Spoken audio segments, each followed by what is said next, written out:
Bonjour à tous, c'est Thibaut, j'espère que vous allez bien. Aujourd'hui, nouvelle vidéo où je vais vous parler de 3 animés où le protagoniste est tout simplement un putain de génie hyper charismatique. On va kiffer ça ensemble, on est parti, générique.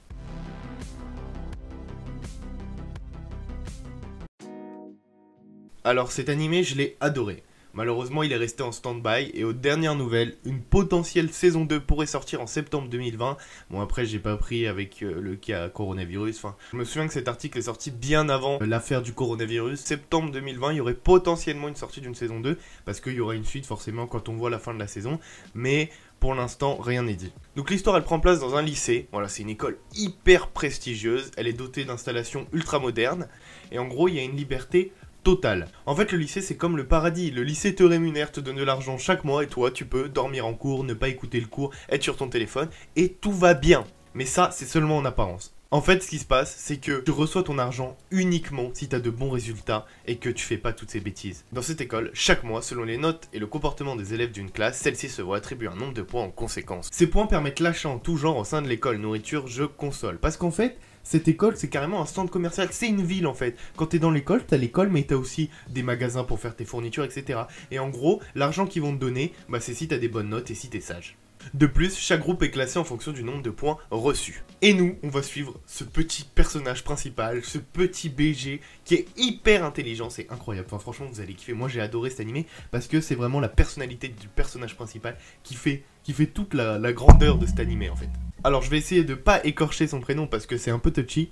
Kiyotaka Ayanokoji est un élève de la classe D regroupant les pires élèves de l'établissement. Donc en gros, c'est les plus claqués qui sont dans cette classe. Pour une raison qu'on découvrira plus tard, cet élève a été négligent durant les examens d'entrée et il a donc été placé dans cette fameuse classe. Il va y rencontrer Suzune et Kyoko, je vais pas dire leur nom de famille parce que sinon je vais commencer à galérer un peu trop. C'est 2 élèves de sa classe et en gros, Kiyotaka et avec ses 2 nouvelles camarades, il va décider ensemble de coopérer et améliorer leurs notes et faire de leur classe une classe cool, tu vois, pouvoir atteindre des niveaux supérieurs et rivaliser avec les classes A, B pour ne pas être pris pour un peu les plébéiens, tu vois. Donc ça c'est pour le synopsis, tu vois, qui est vraiment assez cool. Et si je devais te donner mon avis personnel, bah cet animé est très très bon. Le héros est très intelligent, il fait des moves hyper stylés. Et en fait l'évolution du personnage est assez étrange. En effet, on ne comprend pas bien pourquoi il ne veut pas montrer son incroyable intelligence et quel est son but.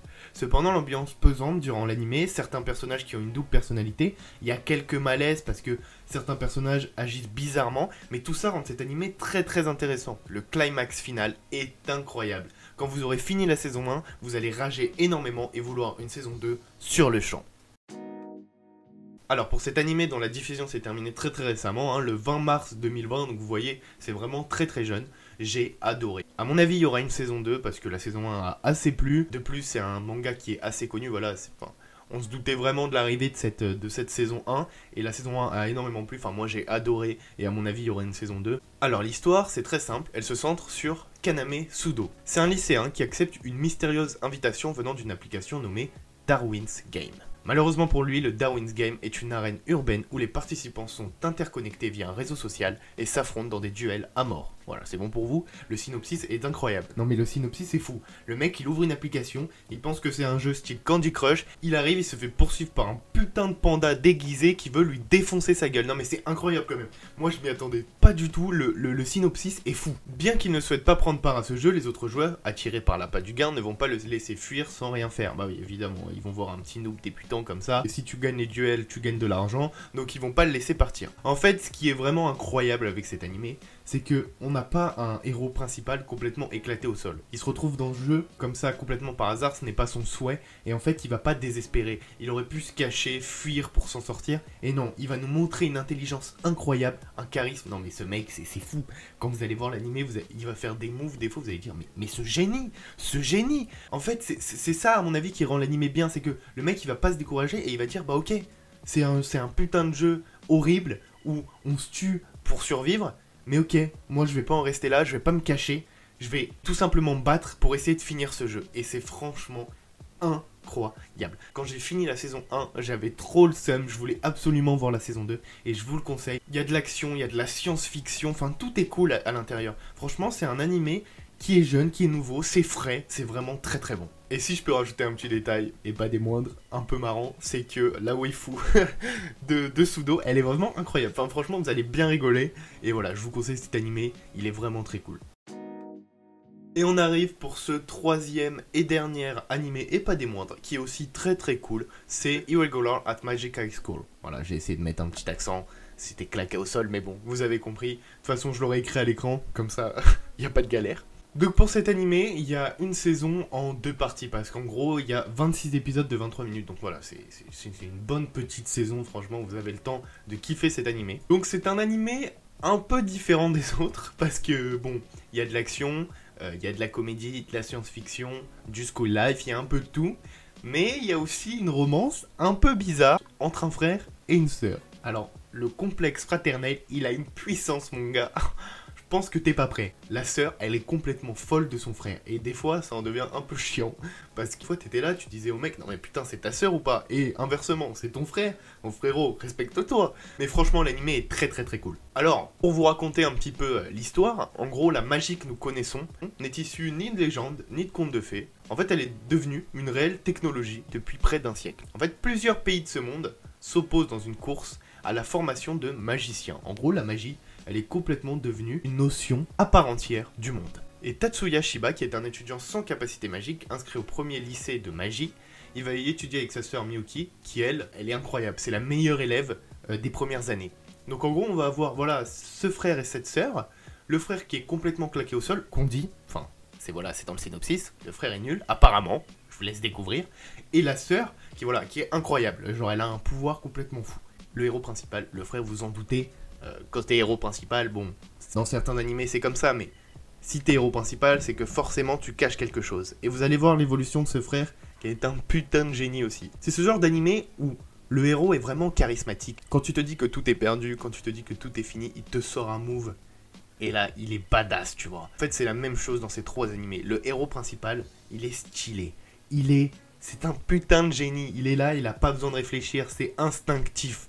Et c'est ça qu'on va retrouver dans ces animés, et c'est ça qu'on aime dans ces animés.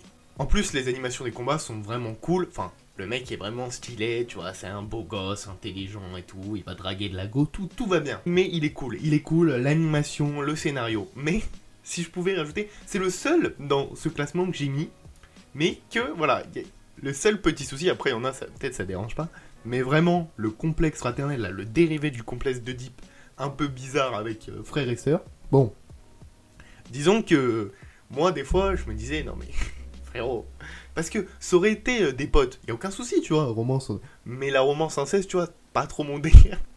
Mais vous allez voir, c'est vraiment drôle. Franchement, c'est drôle. Des fois, tu rigoles plus parce que tu te dis, ok, franchement, il a parti un peu loin, mais tranquille. Les 3 animés que je vous ai donnés sont vraiment cool. Ils sont à peu près du même délire. Je parle niveau personnalité du héros et vous allez vraiment kiffer. Donc voilà, ça c'était pour The Irregular at Magic High School. Et donc voilà, on se retrouve déjà à la fin de cette vidéo. J'espère qu'elle vous aura plu. Si je devais donner un classement en gros entre les animés que je préfère, je pense que je mettrais en premier Darwin's Game. Franchement, j'ai adoré. Je pense que dans les 3, c'est lui le mieux pour moi. La fin est incroyable, j'ai vraiment adoré. Le deuxième, je mettrais Classroom of the Elite. Franchement, lui aussi est incroyable, surtout la fin. La fin, je peux rien vous dire parce que je veux pas vous spoiler, mais revenez quand vous avez vu.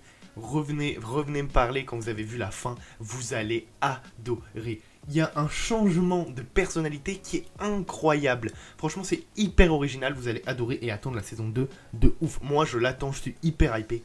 Et franchement, il est super bien. Et en 3ème position, même s'il est vraiment incroyable, mais c'est juste que, voilà, j'ai donné 3 animés vraiment très très bons. The Irregular at Magic High School, qui est vraiment hyper cool, malgré, comme je vous l'ai dit, ce complexe un peu bizarre. Mais voilà, très très cool, les combats fous, l'animation, le scénario, tout est bon. Donc voilà, c'est 3 animés que je vous conseille. Et n'hésitez pas à aller voir, je crois que les 3 sont sur Wakanim. Non, il y a The Irregular at Magic School qui est sur Wakanim. Idem pour Darwin's Game. Et Classroom of the Elite qui lui est sur Crunchyroll, si je ne me trompe pas. En tout cas, n'hésitez pas à vous abonner, à liker, à partager. Voilà, il y a plein de choses qui arrivent sur cette chaîne. On est de plus en plus nombreux et ça fait hyper plaisir. Moi, je vous dis à bientôt pour une nouvelle vidéo. C'était Thibaut. Ciao, ciao.